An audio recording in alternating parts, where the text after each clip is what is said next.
श्रोते हो नमस्ते. आपल्या सर्वांना शुभ दिवस. श्रोते हो, जीवनाचा प्रवास करत असताना आत्ता आणि या क्षणाला कधी कधी हॉस्पिटलमध्ये आपण गेलो तर मरणाच्या दारात टेकलेला कुणीतरी देवाकडं अजून एक संधी दे असं म्हणून भीक मागत असतोय. पण श्रोते हो, त्याच वेळा तुमच्याकडे ती संधी असते तरी तुम्ही कधी कधी निराश होता, स्वतःला वाईट वाटून घेता.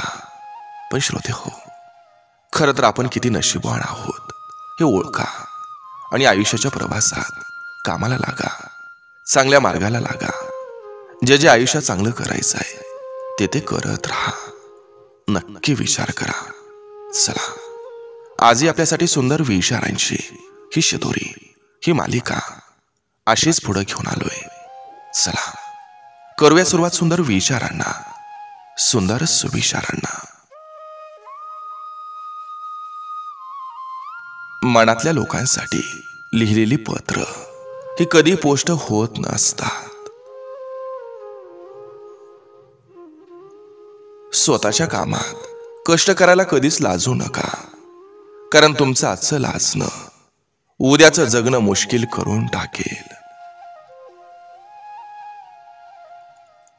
हक्क तेव्हाच दाखवता येतो जेव्हा समोरची व्यक्ती पूर्णपणे तुमची असते, कारण जिथं हक्क असतो तिथं प्रेम असतं. प्रेम जर मिळणारा असेल तर वाट बघण्यात वेगळीच धुंदी असते.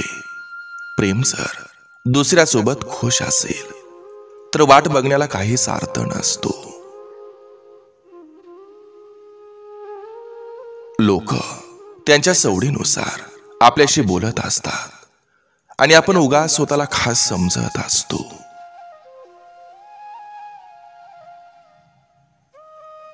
चांगल्या काळात हात धरणं म्हणजे मैत्री नव्हे, तर वाईट काळात देखील हात न सोडणं म्हणजे मैत्री. अपेक्षा कमी ठेवा, आनंद जास्त मिळेल.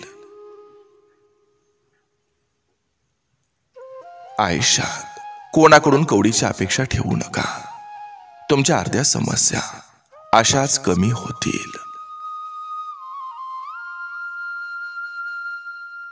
लग्न करणं सोपं असतं, पण संसार करण्यासाठी आयुष्यही कमी पडतं. निवडलेल्या एकाच व्यक्तीला शेवटच्या श्वासापर्यंत जपावं लागतं. जसं पेराल तसंच उगवेल आणि तुम्ही दुसऱ्यासोबत जसं वागणार तसंच तुम्हाला ते परत मिळेल. जी व्यक्ती आपल्या नशिबात नसते त्याच व्यक्तीवर आपल्याला खूप जास्त प्रेम होऊन जातं.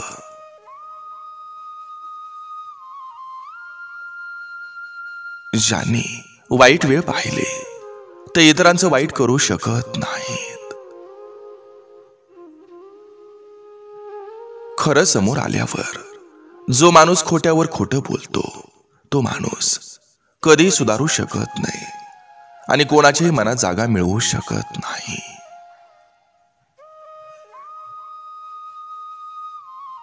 जेव्हा आपण जशास तसं वागायला सुरू करतो तेव्हा लोक आपोआप लायकीत राहायला लागतात. आयुष्यात दोन गोष्टी नेहमी लक्षात ठेवा. एखाद्या व्यक्तीला समजून घेतल्याशिवाय नातं जोडू नका आणि नातं जोडल्यानंतर गैरसमजामुळे नातं तोडू नका. एखादी व्यक्ती वाईट वागली तर बदला घेऊ नका. शेवटी निसर्गाचा नियम आहे, झाडावरची खराब फळं आपोआप गळून पडतात.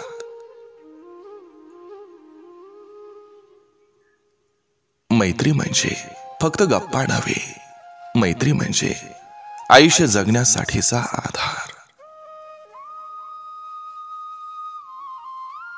शेती विकायची नसते, शेती राखायची असते.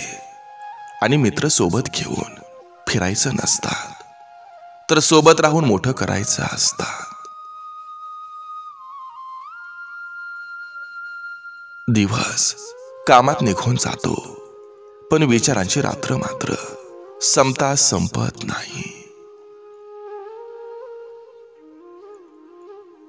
जिभेची ताकद तिला नका दाखवू, जिनं आपल्याला बोलायला शिकवलं. जिथं समोरून संवाद संपवला जातो तिथं आपणही सुरुवात करू नये.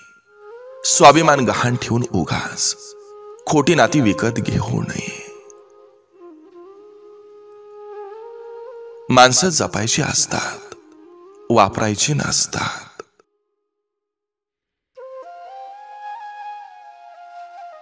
आकाशात मेघ दाटलं की मनावर आठवणींची काजळी चढायला लागते. मजेसाठी पैसे लागतात, पण आनंदासाठी मित्र लागतात.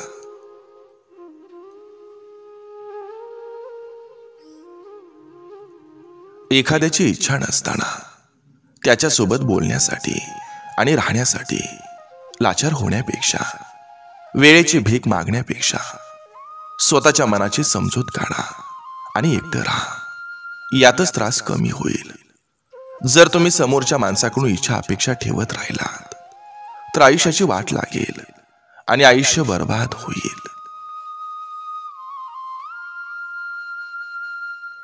घड्याळ ही दोन प्रकारची असतात. एक वेळ सांगते आणि दुसरी लायकी. जोपर्यंत स्वाभिमानाला हानी पोचत नाही तोपर्यंत सगळेच नाती जवळशी वाटतात. एक वेळ आपल्याकडं जवळची व्यक्ती नसेल तर त्रास होत नाही, पण असून सुद्धा नसल्यासारखी वागत असेल तर खूप त्रास होतो.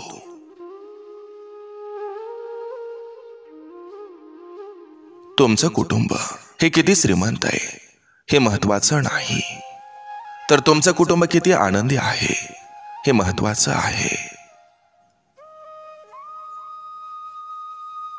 स्वतःला व्यस्त नाही तर व्यवस्थित ठेवा. हा यशस्वी होण्याचा पहिला मंत्र आहे. हक्कानं एका ताटात जेवायला बसणारी माणसं जर वेगवेगळ्या ताटासाठी भांडायला लागली तर समजून जायचं कालांतरानं दोघांना भीक मागायची वेळ येणार आहे.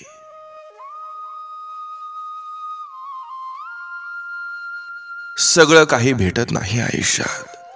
काही गोष्टी हसून सोडून द्याव्या लागत असतात. कोणी कुणाचं नसतं. सगळं जग फक्त सोबत असल्याचा दिखावा करत असतं. ज्या व्यक्तीला स्वतःच्या बुद्धीनं घाम गाळायला आवडत नाही त्या व्यक्तीला आयुष्यभर दुसऱ्याच्या मर्जीनं घाम गाळावा लागतो.